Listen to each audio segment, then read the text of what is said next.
All right, let's get into it. Today, we're not just reading an old text, we're cracking open a 2,000-year-old cold case file. The subject of our investigation, the Talmud's temple puzzle. So, think about it.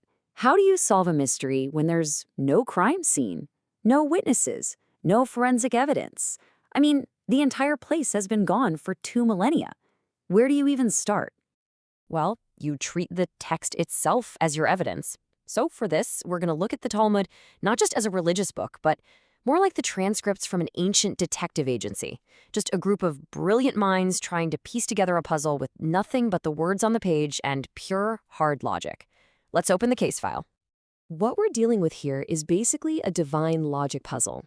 It's all about figuring out the exact layout of the ancient temple courtyard, a place where every single object's position was dictated by scripture. And just so we're all on the same page, when we're talking about that central holy building, you're going to hear a few terms. The sanctuary, the tent of meeting, the tabernacle, they're all pointing to the same sacred spot right at the heart of this puzzle. Okay, so here's our central problem, and it comes from 2 verses in Exodus that seem to completely contradict each other. The first one says you have to put the basin for washing between the sanctuary and the altar. Sounds simple, right? But then the second verse says the altar has to be placed directly at the entrance of that very same sanctuary. This implies that nothing, absolutely nothing, can stand between them. So, do you see the issue? How can the basin be between the altar and the sanctuary if nothing is allowed to be between them? It's like, imagine being told to put a coffee table between the couch and the TV, but then you're also told that nothing can block the view of the TV. It seems impossible. And this is where our real investigation kicks off. Let's bring in our lead detective, a sage named Rabbi Yosai Hagagili. Now, he looks at this contradiction, and he doesn't see a mistake. He sees a clue. Rabbi Yosai comes up with this incredibly clever solution. He says, okay, you put the basin between the sanctuary and the altar, but you just nudge it a little bit off to the side, toward the south. See? That way it's technically between them on an east-west line, but it's not actually blocking the entrance. It's just a fantastic piece of lateral thinking. But hey, this is the Talmud. A good answer is never the end of the story. It's just the start of a whole new line of questioning. The other sages hear this and they go, whoa, wait a minute. Your cool little solution only works if we assume the altar itself is in one particular spot. So, like any good team of detectives, they start testing that core assumption. So, first up, they test a new hypothesis. What if the whole altar was actually in the southern part of the courtyard? Would Rabbi Yosai's solution still make any sense? And this one gets shot down immediately. Why? Because if the altar was entirely in the south, well, you could just put the basin right between it and the sanctuary, just a little south of the entrance, no problem. You wouldn't need this complicated offsetting idea at all. Rabbi Yossi's solution would be totally unnecessary, and these sages always go for the most direct and logical explanation.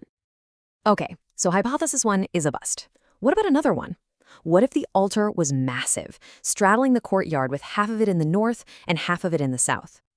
Nope, that's ruled out too, and for the exact same reason. If the altar was split like that, you'd still have plenty of room on the south side to put the basin directly between the 2 things without blocking the entrance. Again, Rabbi Yosai's fancy solution just wouldn't be needed. So, do you see what's happening? The detectives have now eliminated 2 huge possibilities. Just by using a pure process of elimination, they are backing the truth into a corner. And this is where their method just shines. I mean, if the altar can't be in the south and it can't be split down the middle, there's only one place left it could possibly be. The entire altar had to be in the northern part of the courtyard. They figured out its location without ever laying eyes on it.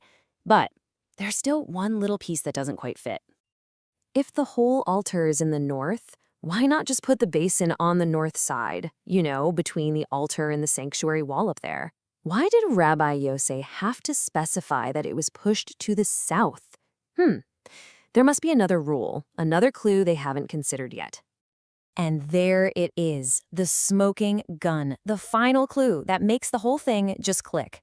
It's a verse in Leviticus. It says the area northward of the altar has to be kept totally clear of any vessels. Why?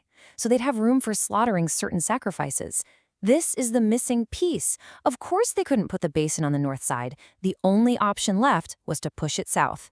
Case closed. But, for these guys, one solved case just leads right into another. The logical deep dive never really stops, so they immediately take this same rigorous thinking and apply it to a new problem. What happens if the most important piece of equipment in the whole place, the altar itself, is damaged or broken? This sparks a whole new debate between two other great thinkers, Rav and Rabbi Yochanan. They disagree on a really key point.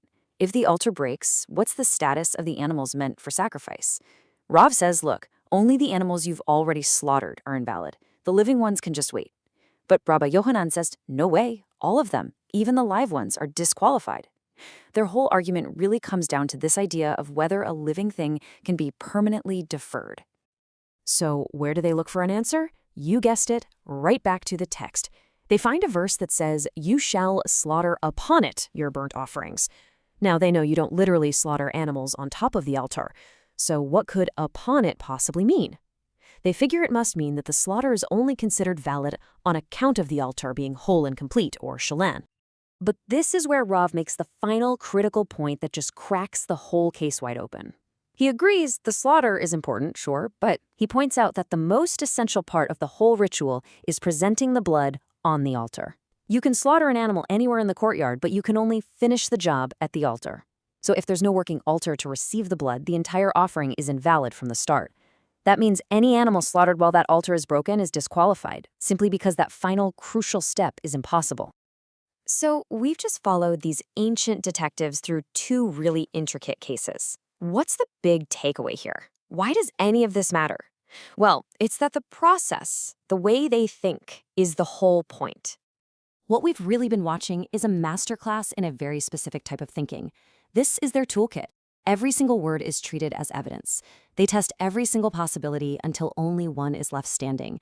They understand that the argument itself is how you find the truth, and every conclusion they come to becomes a rock-solid foundation for the next investigation. And that, right there, is the heart of it. The sages weren't just writing an instruction manual for a temple that, let's be honest, they knew might never be rebuilt. They were training their minds. They were building a mental architecture that was capable of incredible logic, deep analysis, and solving problems that seemed absolutely impossible, just from first principles. Which really just leaves us with a final thought to chew on.